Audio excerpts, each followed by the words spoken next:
Well, good afternoon, ladies and gentlemen. I hope you had a good lunch, and those of you who had some bilaterals over the course of lunch, that they were useful and productive. We now come to our final plenary session of the day, the fourth plenary session on the theme Middle East Initiatives for Regional Conflict Resolution. I confess that when we first looked at the agenda title for this last session, we had simply Regional Conflict Resolution, and it occurred to me that since a core purpose of the Manama dialogue is for those outside the region to hear the voice of those in the region, it was right to frame this discussion around Middle East initiatives for conflict resolution, whether structural or diplomatic or others in kind and form, in order to give proper expression to the strategic initiative that this region, like other regions, should properly take about its own situations. And we're delighted to have as three speakers here. First, Dr. Fuad Hussein, the Deputy Prime Minister and Minister of Foreign Affairs of Iraq, who was with us last year as well. We thank him again for returning to the Manama Dialogue. Dr.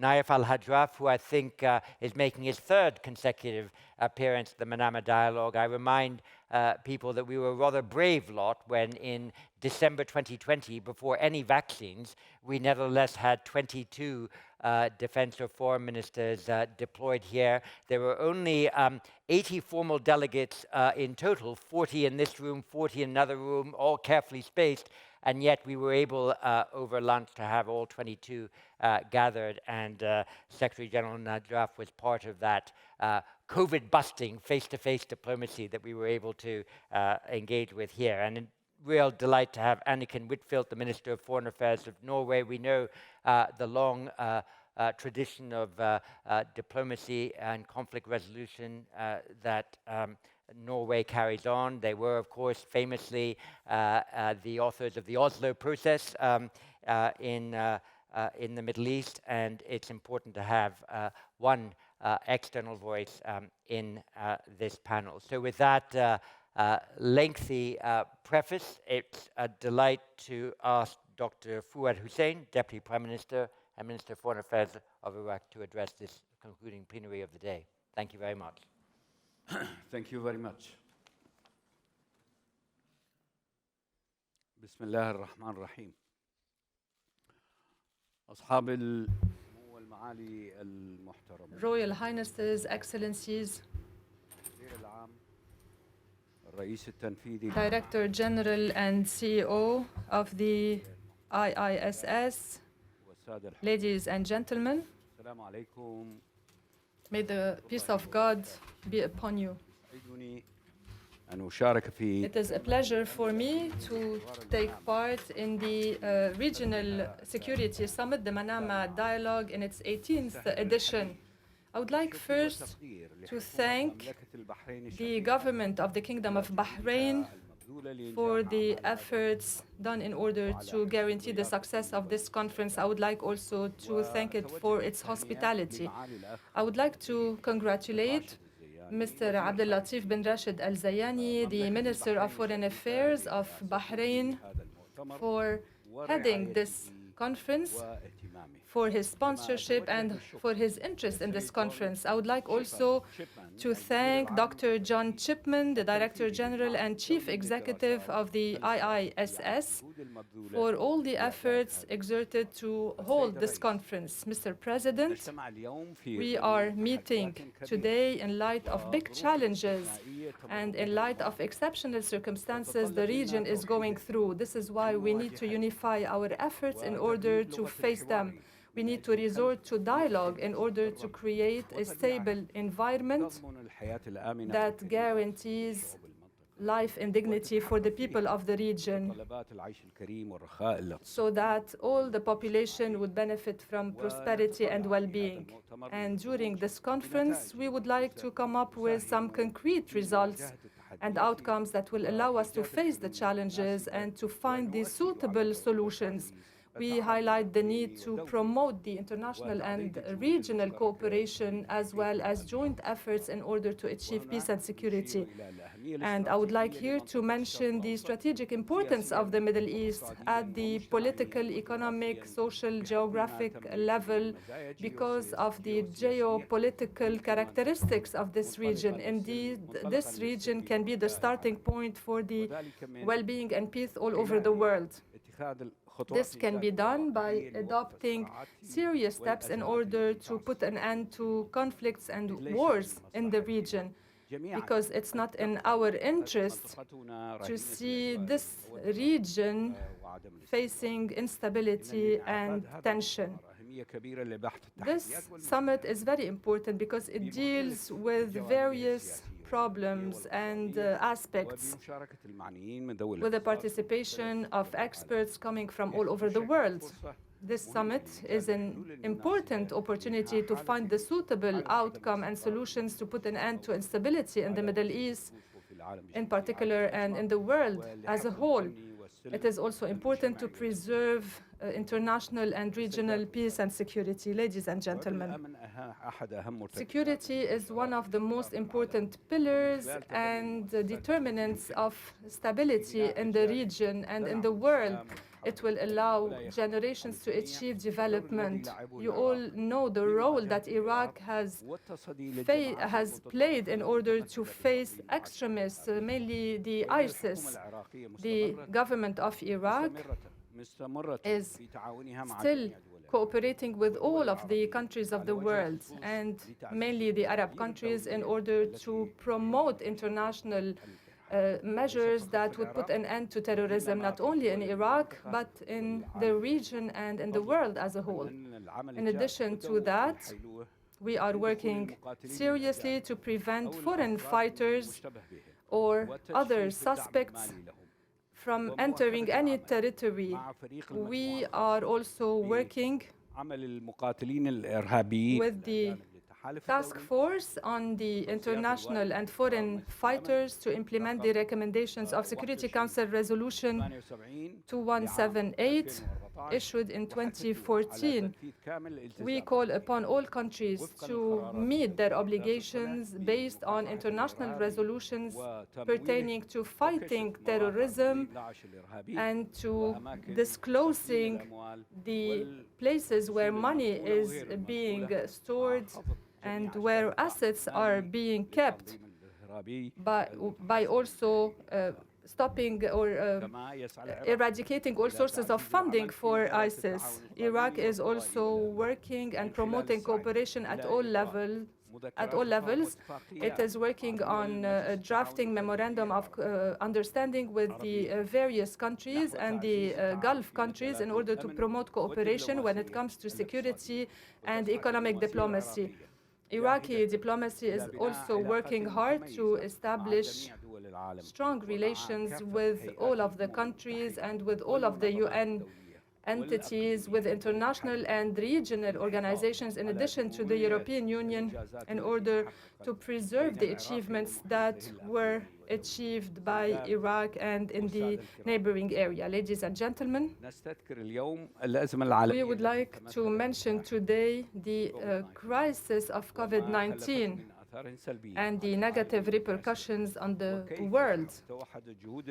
We also mention the international and regional efforts to recover by taking exceptional measures in order to reduce the impact of this pandemic on the populations. This led to the discovery of the suitable vaccines. We all are aware of the big challenges that loom ahead in this region and in the world because of the repercussions of the climate change. Indeed, the whole world is affected because of global warming and the increase of CO2 emissions. And because Iraq is supporting the international community to achieve a clean environment and to guarantee the future of the earth and of future generations, we support all initiatives and international measures aimed at reducing the impact of climate change and aimed at finding the suitable solutions in order to guarantee our environment. And we would like to pay tribute to the COP27 that was hosted by the Republic of Egypt between 6th and 18th of November. And we also mentioned the important outcomes of this COP. You all know the different challenges and difficulties that are threats for security and for peace at the regional and the international level because of the repercussions of the Russian war on Ukraine, because these repercussions are felt in the Middle East, and these repercussions have affected the world economy, especially because of the shortage in food and energy. This is why it is important to reach an understanding between all of the countries in order to solve these issues.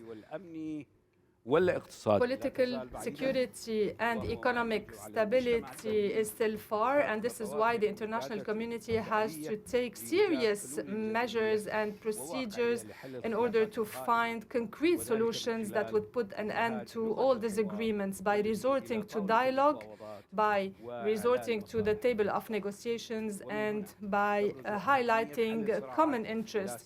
It is therefore important to solve the conflicts, especially the conflicts in the Middle East. This is a priority to establish peace and stability.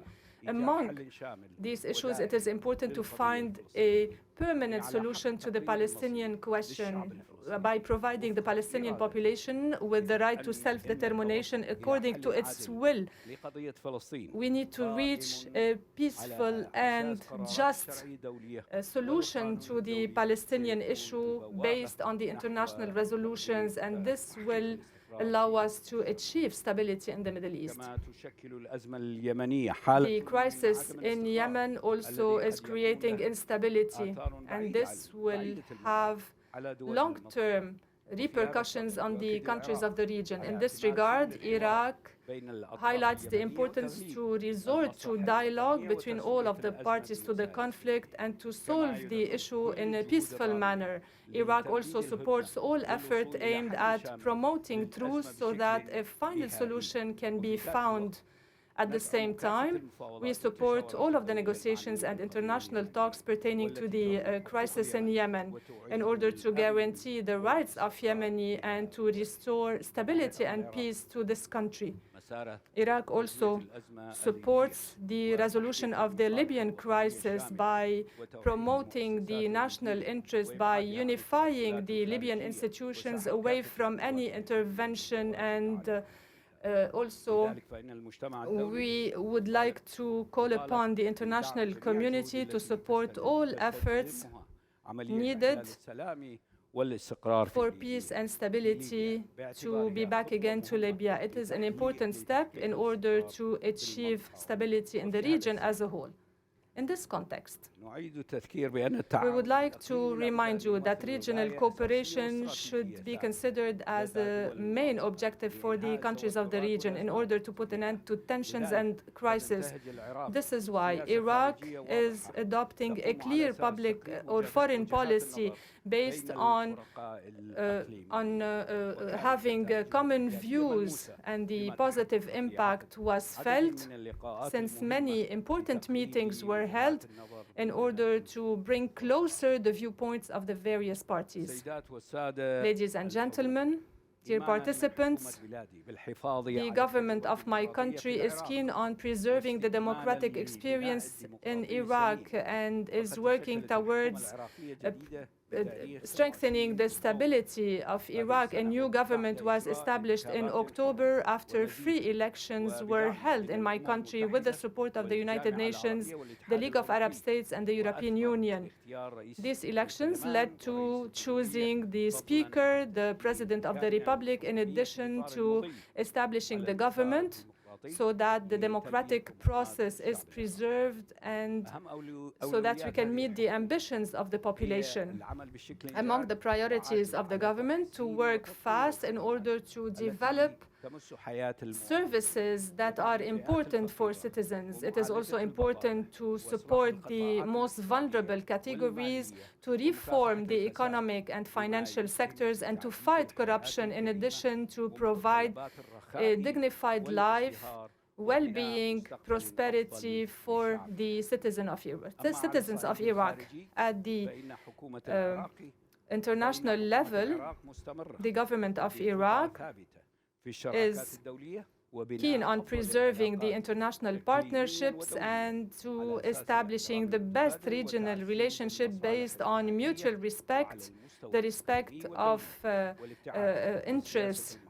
We are also relying on the fraternity and the social links with the countries of the region so that we can face all together international challenges in light of the circumstances we are going through when it comes to conflicts and crises that necessitate unifying all efforts in order to face them and to solve them in a peaceful way. In conclusion, we wish you success in this conference, and we hope that you will reach important outcomes. And let us all work together and have common stances and positions so that we can face all of the challenges that we are facing and so that we can build a better future for all of the populations of the region.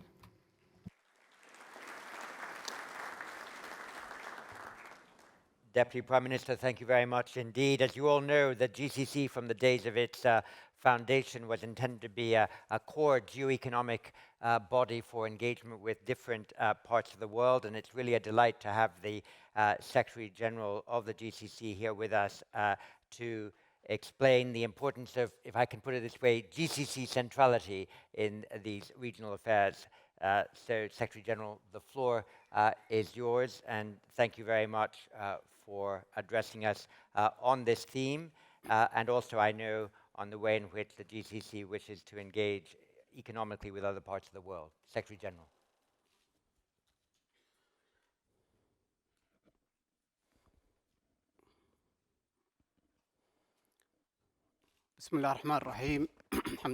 In the name of God, prayer be on our Prophet Muhammad and his companions. Before I start my speech, just the 2 minutes remarks on what we heard last night from the President of the European Commission's keynote speech.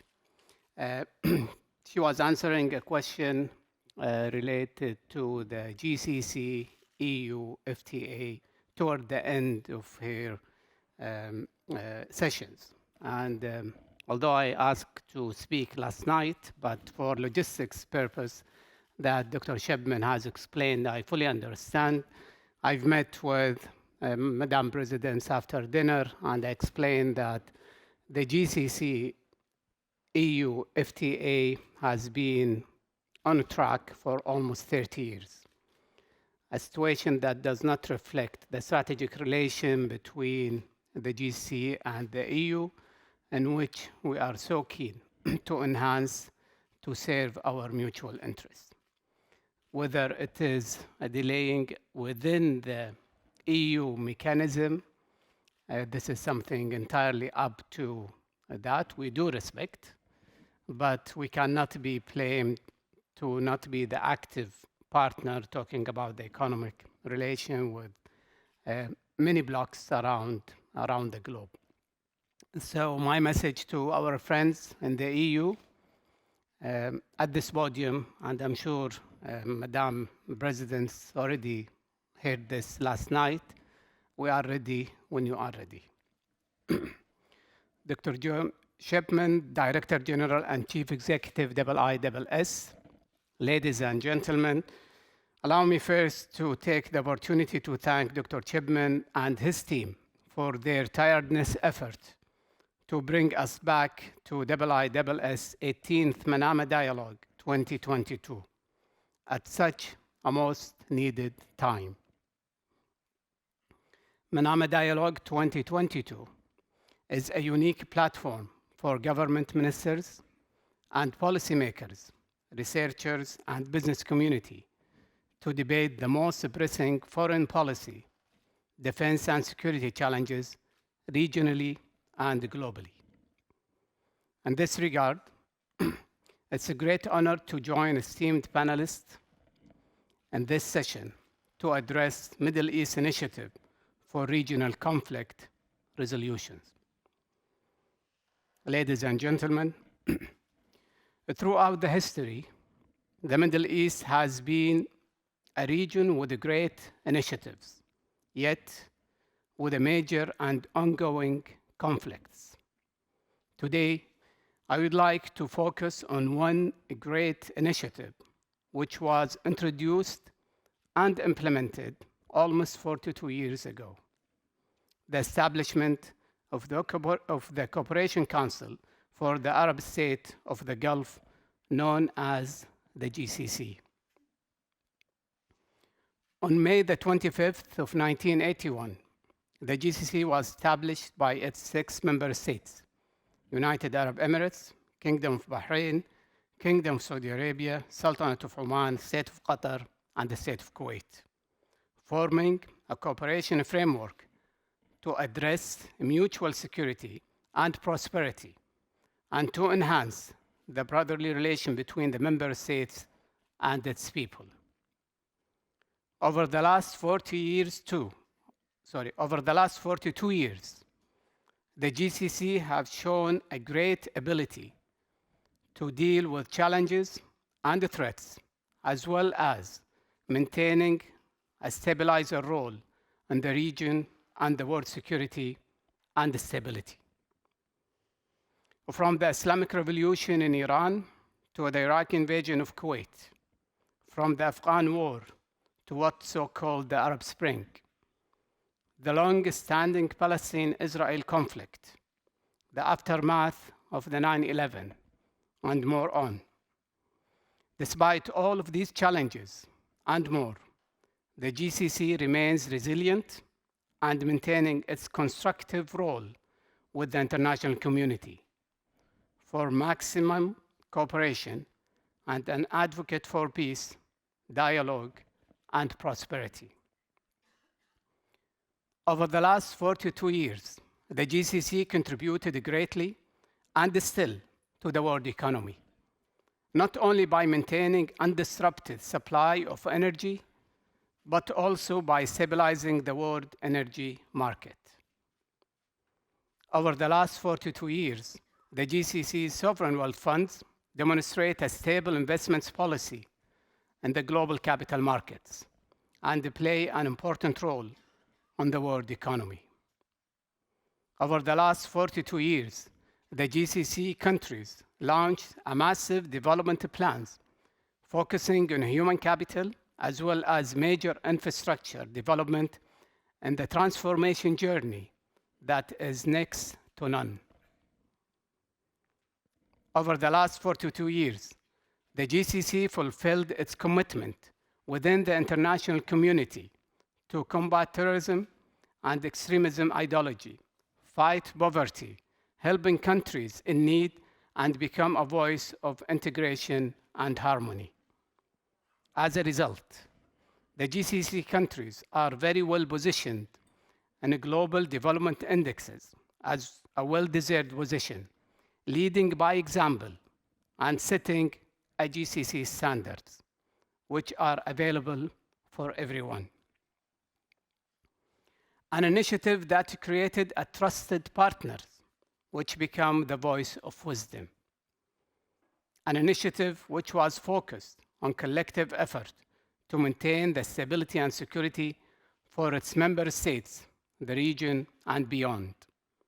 Today, and for more than 42 years, this initiative stands solid, firm, and progressing as the most successful, energized, and dynamic regional organization. Needless to say that the last 42 years weren't challenge-free. However, the GCC journey remains focused and stable toward its objectives. Ladies and gentlemen, since we last met during the 17th Manama Dialogue 2021, almost a year ago, the world entered into uncharted path, where thick cloud of uncertainty, a great deal of ambiguity, and very complicated challenges dominating the global and regional agendas. Today, as a new challenge emerge and remain real at the geopolitics and geoeconomics fronts, the region's security, which is very important to the world security, needs to be addressed, as well as new initiatives needs to be introduced, which could lead to balanced engagement, open dialogue for better understanding, a more focused action, and commitment to deliver. We believe that restoring peace, security, and prosperity in our wider region requires the full implementations of the rule of international law and the UN Charter. In other words, respecting for the sovereignty, political independence, and territorial integrities, a commitment to resolving disputes by peaceful means and non-interference in internal affairs. Working together is a must. Working together to address such challenges, we are far much stronger, more effective, and better off to deal with any challenges if we decided to work together and collectively to maximize our resilience. From Yemen to Syria, from Iraq to Libya, Lebanon, Palestine, Horn of Africa, Afghanistan, the Russian-Ukraine war, food security, energy supplies and economic growth, cybersecurity, terrorist threat, and climate change. We all have seen the world economy looming, the supply chain disrupted, the unemployment rate climbing, small and medium business badly affected, interest rate increasing, inflation rising, the global economy outlook remains uncertain. It is the greatest economic challenge we are all facing that requires collective effort to address a great deal of cooperation to mitigate, all of which require more initiatives to make the world a better place for our children and grandchildren. The GCC remains committed to work with the world to maintain and enhance the regional and global security. The GCC continues to put forward initiatives to help building a better understanding, not only to address challenges, but also to capitalize on mutual opportunities. The GCC Peace Initiative in Yemen 2011 and its implementation mechanism, the Saudi Arabia Green Initiative and Middle East Green Initiative. Manama Dialogue itself is an initiative since 2004. Talking about energy security, OPEC Plus is an initiative due to the post-pandemic economic reality, just to name a few. Ladies and gentlemen, since Manama Dialogue focus on regional security, two issues remains vital to the overall security and stability of the region and beyond. One, the Palestine-Israel long-standing conflict, which required the full implementation of the UN resolutions. The two-state solution based on the Arab Peace Initiative of 2002, supported and adopted by all GCC, the Arab League, and the OIC countries, is the way forward, with a recognized Palestine state in the June 1967 borders, with East Jerusalem as their capital. It is a time to put an end for 75 years of ongoing conflict.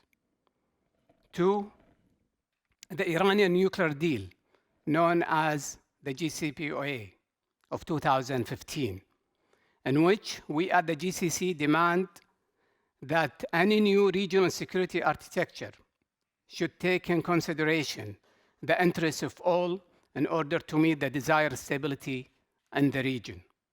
It is extremely important that the Iranian behavior to destabilize the region, Iran nuclear program, Iran ballistic missiles, and Iran supports to Houthis and other militias around the region.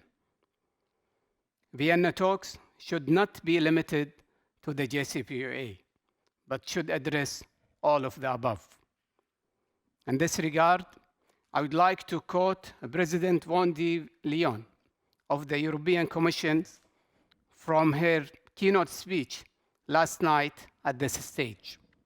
I quote, "Several Gulf countries have warning for years about the risk that Iran feeds rough nations around the world with the drones. It took us too long to understand a very simple fact, that while we work to prevent Iran from developing nuclear weapons, we must also focus on other forms of weapon proliferation from drones to ballistic missiles. It is a security risk, not just for the Middle East, but for all of us." End quote. Ladies and gentlemen, great initiatives are welcome. GCC will always be part of the solution. A platform like this is what we need. We need to share ideas and thoughts. We need to identify common challenges and create better understanding. We need to believe in our collective effort. We need to fulfill our moral and historical obligations toward the future generation. So let's wait no more. There is no better time than now. Thank you very much.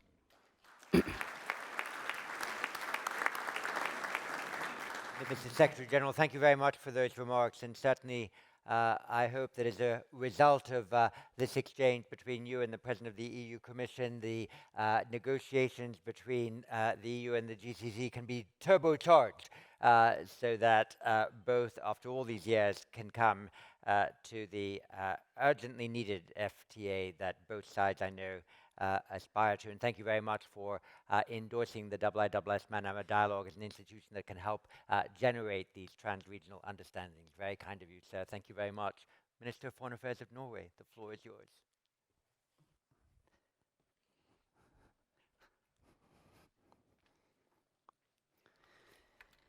Your Excellencies, ladies and gentlemen, thank you so much for inviting me here today.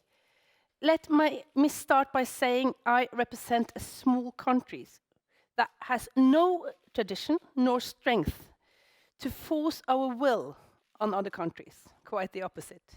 Putting pressure on neighboring countries requires that you are more powerful than them.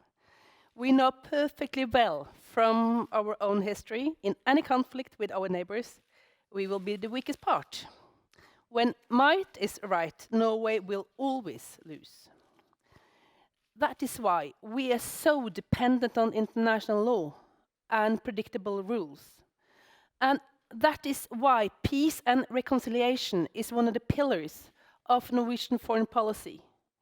Not because I think we are more peaceful or kinder than others, but because peace is in our self-interest.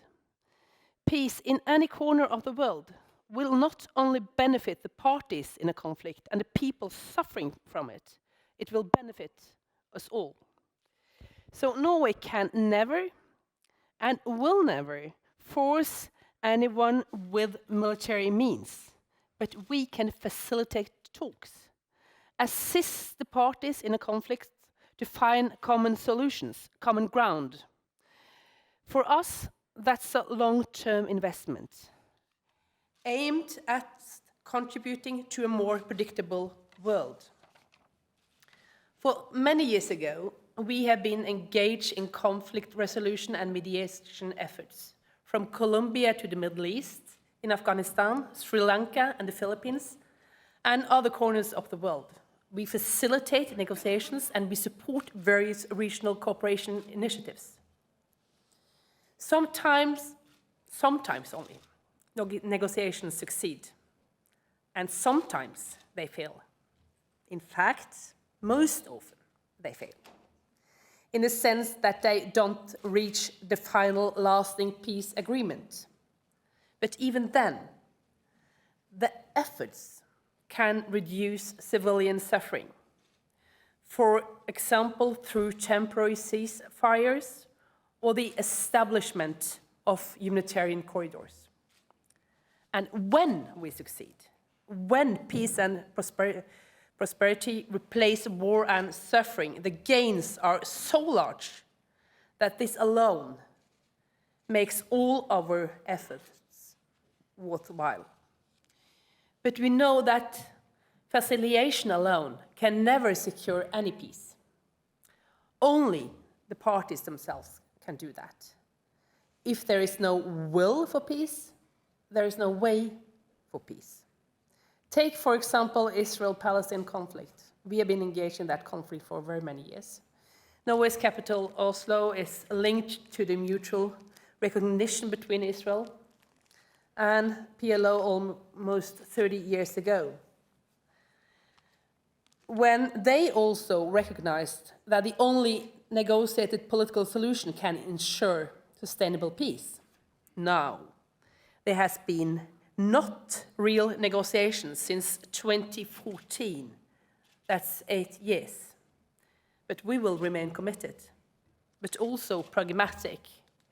Our role and the role of any facilitators or mediators requires that the parties have a genuine will to reach a political agreement. I have urged the parties to mobilize that will, to create a political horizon together, and to restart political talks. No political solution could lead to more violence and a deterioration in the security for ordinary people on both sides. Peace processes also need a strong support by the region to become sustainable. And if there is will, there is a way. 2 years ago, Bahrain signed a normalization agreement with Israel, the Abraham Accords. United Arab Emirates, Sudan, and Morocco also signed deals with Israel. It was a milestone. I commend the parties for their willingness to find common ground. Other positive developments in the region is the closer contact between Turkey and Saudi Arabia, and between Turkey and Israel. And Mr. Hussein, the dialogue between Saudi Arabia and Iran, facilitated by Iraq, and the intense UN and regional efforts for a long-term ceasefire in Yemen. These are truly positive developments and vital for ensuring sustainable peace and development in the Middle East and beyond. As an elected member of the UN Security Council for the last couple of years, we have focused on many of the conflicts in the Middle East, such as Syria and in Yemen. Our engagement will remain high for many reasons, such as terrorism, a threat to the region and to Europe as well. On maritime threats, energy, climate, human rights, I could go on. The list is long. My point is that conflict in this region has consequences far beyond the Middle East, just as conflicts in the corner of the world where I come from have consequences far beyond Europe. In Europe, we have taken peace almost for granted since 1945. We cannot do that anymore. The Russian invasion of Ukraine has strengthened our conviction that a rules-based international order is in all our interests, and that when states try to force their will on their neighbors, in the end, everybody loses, even the aggressors. As a neighbor to Russia, we feel more vulnerable today. Russia's largest nuclear arsenal is located only 100 kilometers from the Norwegian border. We are therefore totally dependent on the security guarantee within NATO in order to protect our borders to an unpredictable neighbor. And Russia's war on Ukraine is felt everywhere. In the Middle East, it affects markets, it affects energy prices, and it also affects food security. Global growth could cease and be replaced by recession and inflation. But the consequences of this war could also be an incentive for more regional cooperation, building stronger cooperation between states on common challenges, from climate to youth unemployment, will contribute to stability and also development in this and other regions. Finding regional solutions and creating peace will not only benefit the Middle East, but all of us. The Manama dialogue is an important platform for discussions on how to reach those solutions. I look forward to continuing our talks on how we, together, best can contribute. I thank the International Institute for Strategic Studies and the Kingdom of Bahrain for hosting this dialogue, and I can guarantee that Norway will continue to be a pragmatic partner for those who share our commitment for a sustainable peace in the Middle East. Thank you.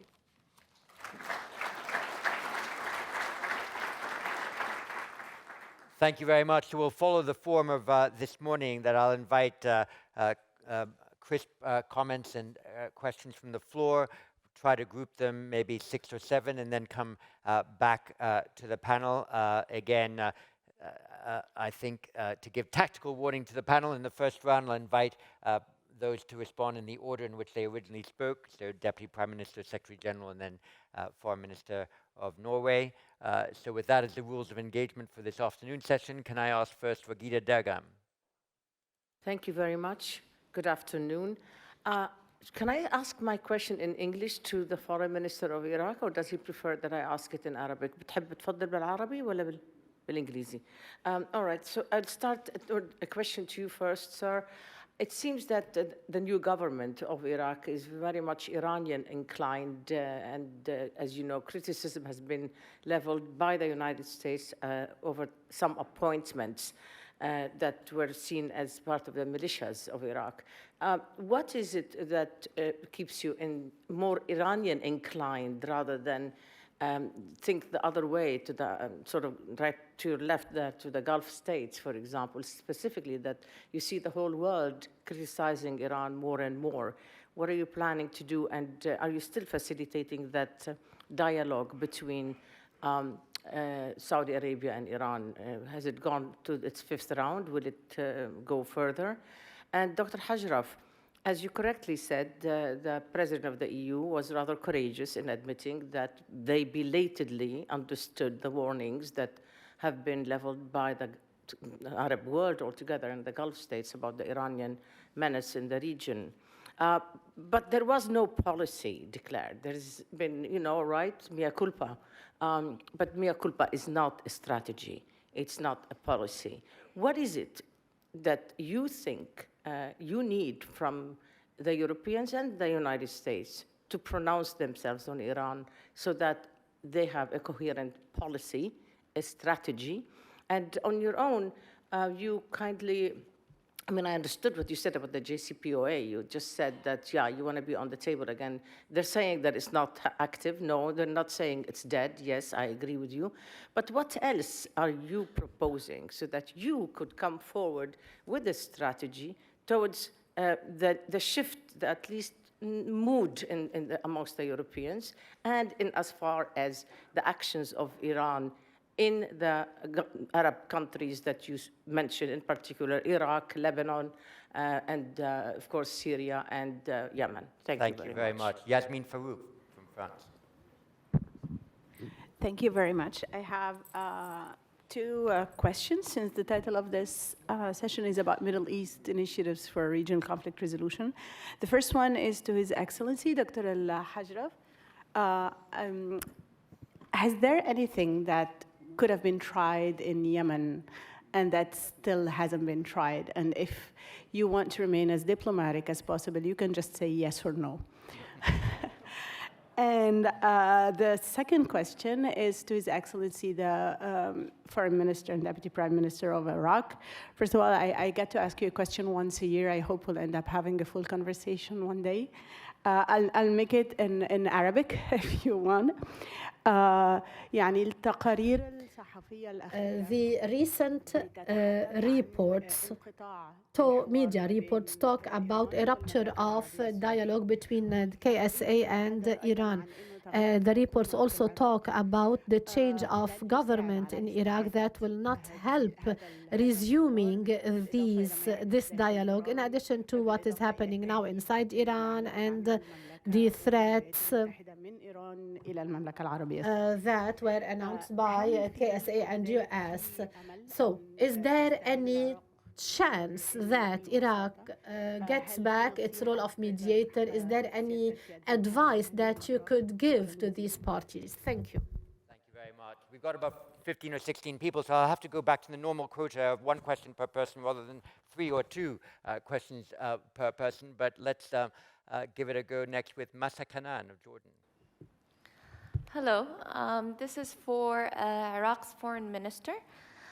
So my question is, how do you assess Iraq's role in regional mediation? I know a lot of people refer to Iraq's regional mediation, and especially in light of regional and international developments, how does it also hope to develop on its relations with Arab neighbors? Thank you. Thank you so much. Matthew Simons from the UK. Thank you, John. We heard yesterday that Iran may be only a few weeks away from being able to develop, to be able to produce a nuclear weapon or a nuclear device. We also heard that it remains American policy that Iran will not be allowed to have such a device. If Iran does make a dash for a nuclear weapons capability, and as it seems the JCPOA is actually pretty dead, and there is not a diplomatic path to diverting it, what would the countries in this region want to happen next? What if the only option is a military one? Thank you very much. Nufal Mazidi from Kuwait. Hi, this is directed to His Excellency Dr. Nayef Hajraf. I wanted to ask about initiatives that the GCC had on de-escalating conflicts among GCC states, specifically historical ones and current ones. Thank you. Thank you, and I'll take a couple more before coming back to the panel. Tom Beckett. Thank you. A question for Dr. Hussein, Foreign Minister of Iraq, would be, what is the Iraqi government view of the disturbances currently ongoing in Iran, and what does the future look like? For Secretary General al-Hajraf, the same question. What does the GCC think might happen in Iran at the end of these disturbances? And really, I suppose one for all three, including Norway, is what sort of government does Iran need for it to be less intrusive in the affairs of its neighbors? Thank you very much. Dana Allen. Thank you, John. The Secretary General joins a long list of speakers from this platform talking about the centrality of the Israel-Palestine issue for this region. And the Norwegian Foreign Minister has invoked really admirable role of her country in trying to solve this problem. But when one asks whether we are looking at the inevitability and the consequences of a one-state solution, the answer usually is that the prospect is so abhorrent and unthinkable that we're not going to think about it. I just wanted to ask both of you if realism requires that we, even requires those who have been invested in this issue for so long to really think about what a one-state solution would mean and what the response would be. Thank you very much. I think that's quite a lot to come back with the panel with, so I'll start with Deputy Prime Minister of Iraq, sir, please. John, thank you. There were various questions, but most of them is about Iran.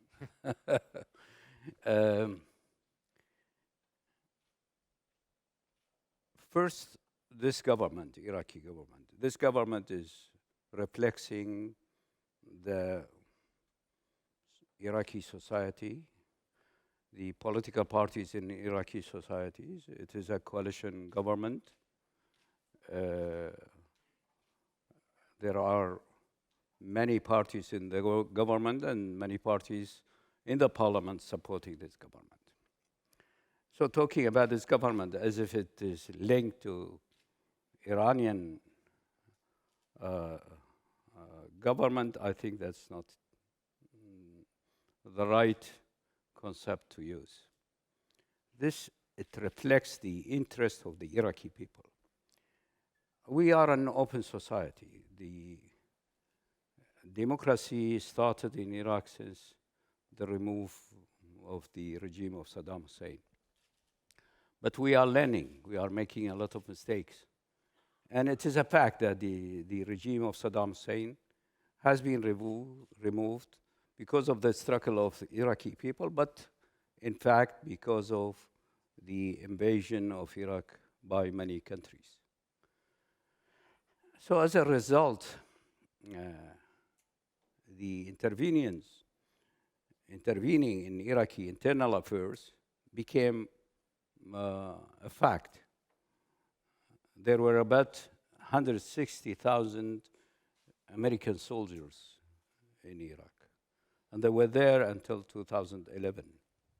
There were units of armies of many, many countries inside Iraq.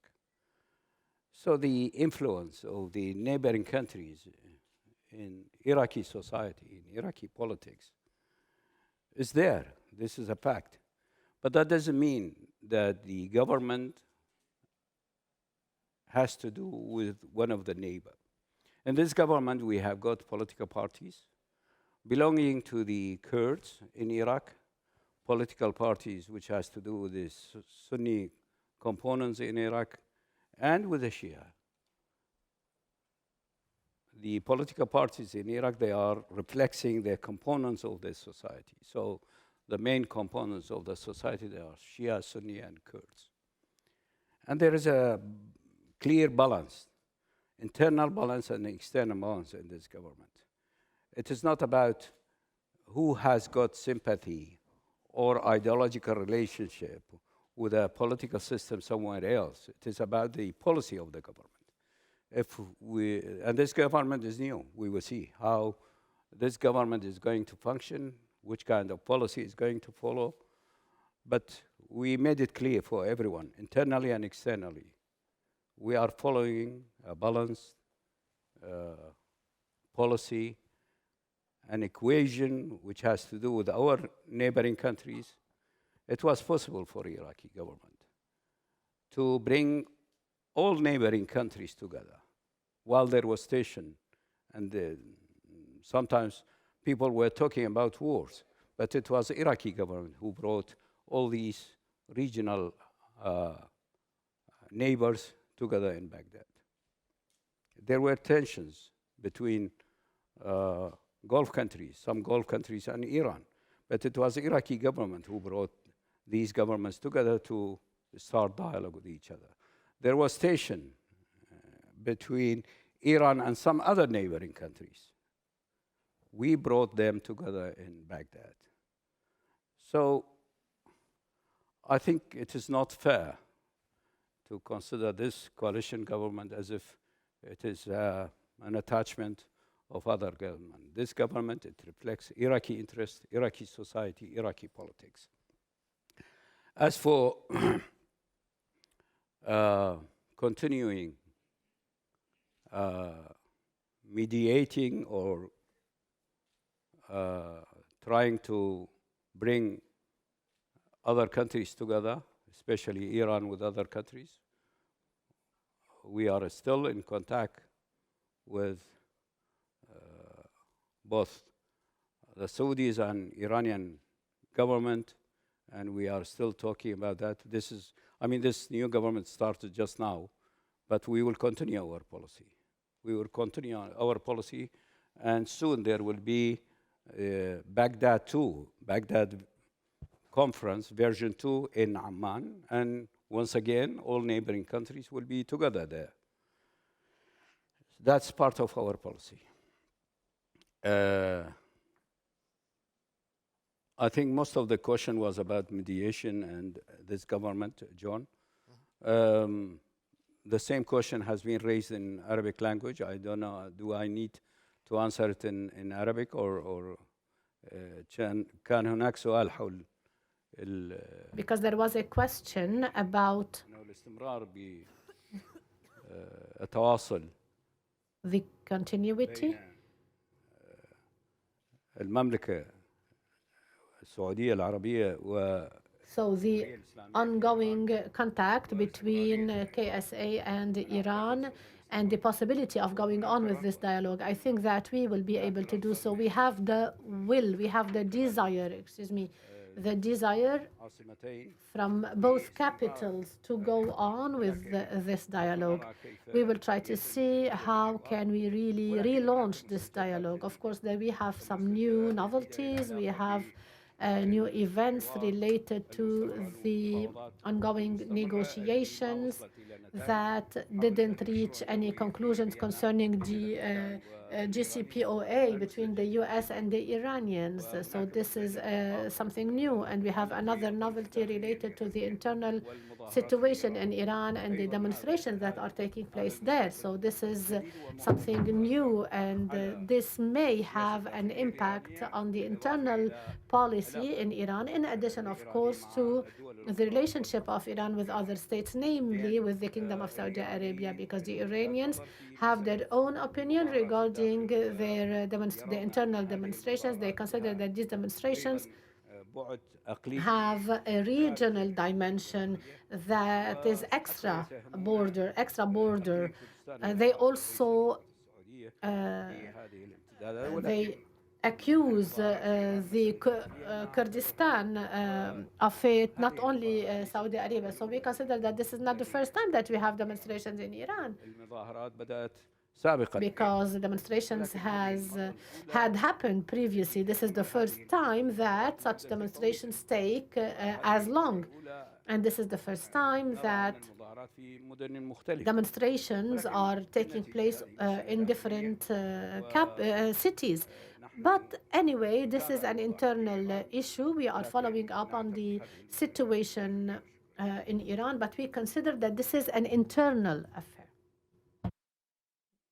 Maybe if you just want to offer one reflection in English on the question that was asked about whether the only option remaining on the table in order to ensure that Iran did not have a nuclear weapon was a military one. What would be your thinking around that proposition, given, as was suggested from the floor, that the United States has said that it would not tolerate a nuclear Iran, and there's at least one other country in the region that... Was that question for me, or was it for my... It might have been for representatives of the region on this panel, so I just give you an opportunity.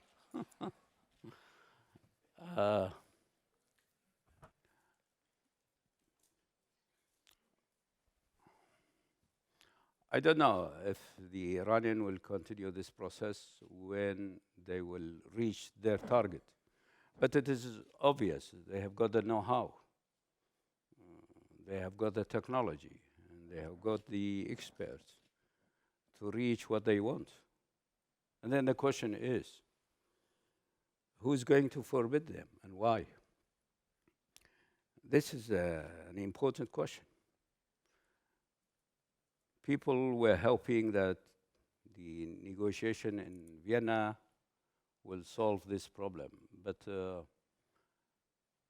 in recent months,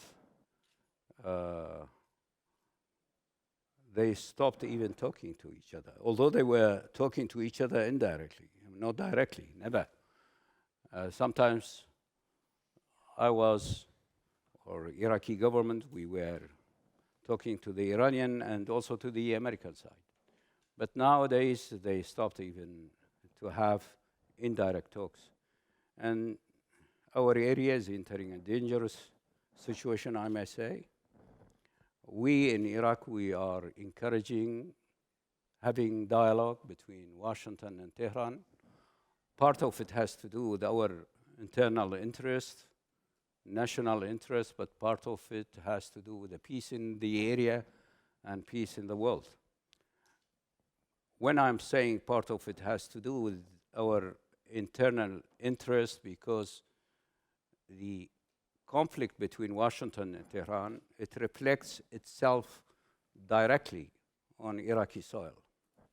Conflict between Washington and Tehran, it reflects itself directly in Iraqi parliament, in Iraqi politics, in Iraqi society. So it is in our interest, in Iraqi interest, to help if we can, or to encourage both sides to continue the negotiation in Vienna.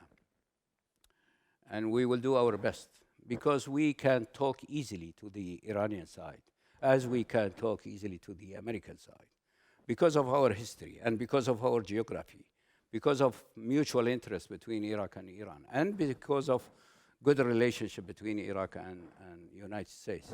So we can play this role. But we are really very much worried about the tension now, once again, between Washington and Tehran. Perhaps has to do with the internal situation in the United States. There was just an election, or perhaps has to do with the internal situation inside Iran because of the demonstrations. But stopping talking to each other directly or indirectly is very, very dangerous. Not only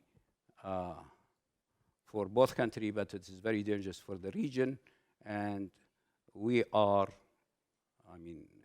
government of Iraq and people of Iraq, we are very much worried about that.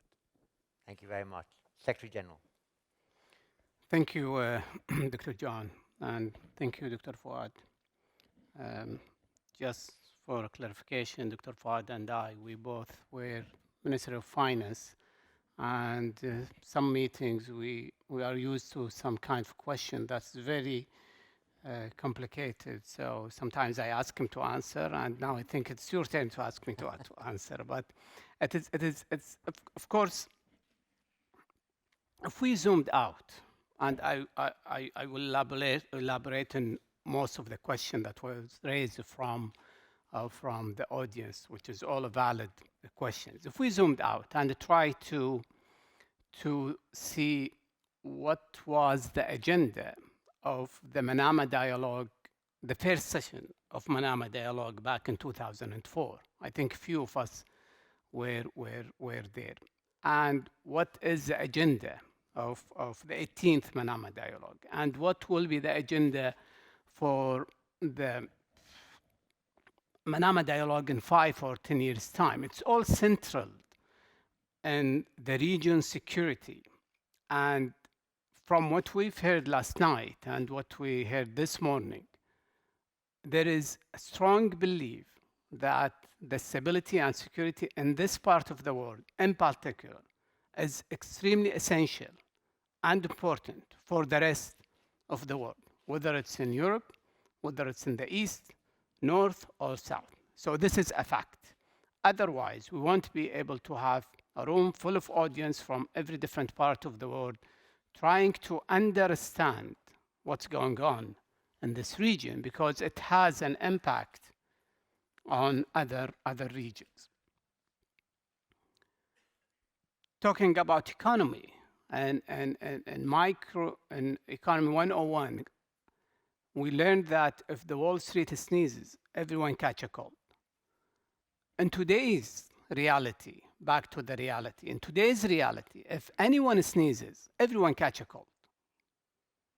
So back to the questions, whether what is the chance of dealing with the military standoff between the West and Iran. The question is, can the world afford such scale? I don't think so.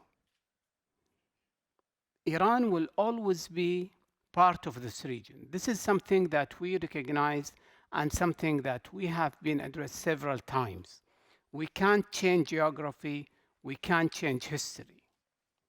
Always will be part of the world. What we are asking, and this is very clear back to the strategy Praghda was asking for.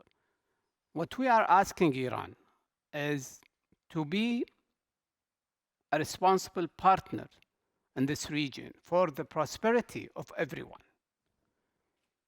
Over the last 40 years or so, I highlighted what the GCC stands for. It stands for security, stability, prosperity. What we have achieved collectively over the last 42 years is something that never happened in one's lifetime. This is what our strategy is, to develop this region and beyond. At the same time, make no mistakes, we will protect our interests. We will protect our security. And this is something cannot be questioned. We are calling for our partners, our friends, everyone to engage in a stabilizing role, which we at the GCC are extremely committed, genuinely. We need to have a normal relation with Iran.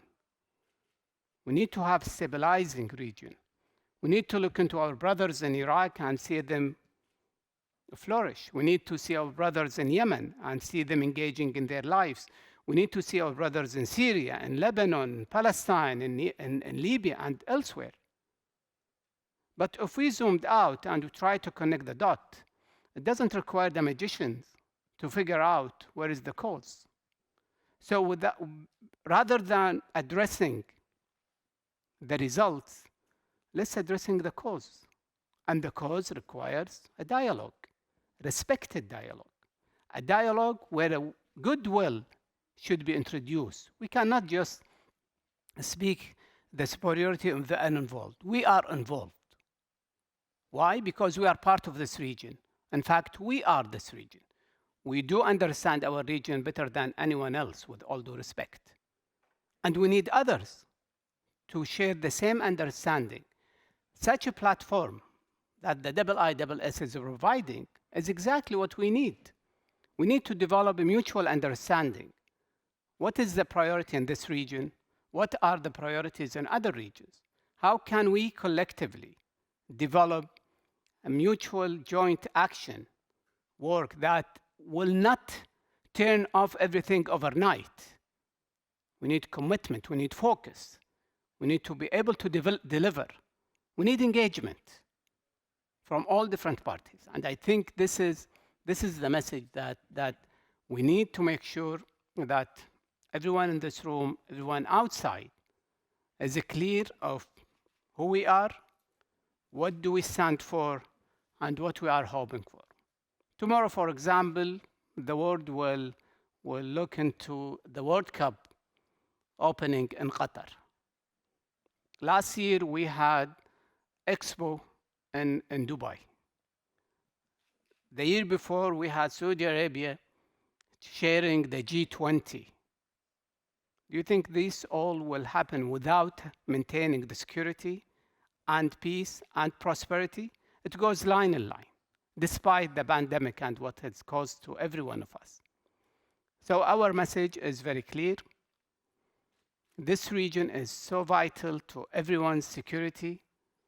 The potential in this region is quite remarkable and historical. And I think working with everyone is the message that we need to leave as we are concluding the IISS. Thank you. Thank you very much, Secretary General. Foreign Minister of NATO. On Iran, I just want to be very brief that the government must listen to the demands of the people based on human rights and also the rights of women and girls. And even though we're not a member of the European Union, we have imposed all the sanctions and we have condemned violence against women and those who are out in the streets.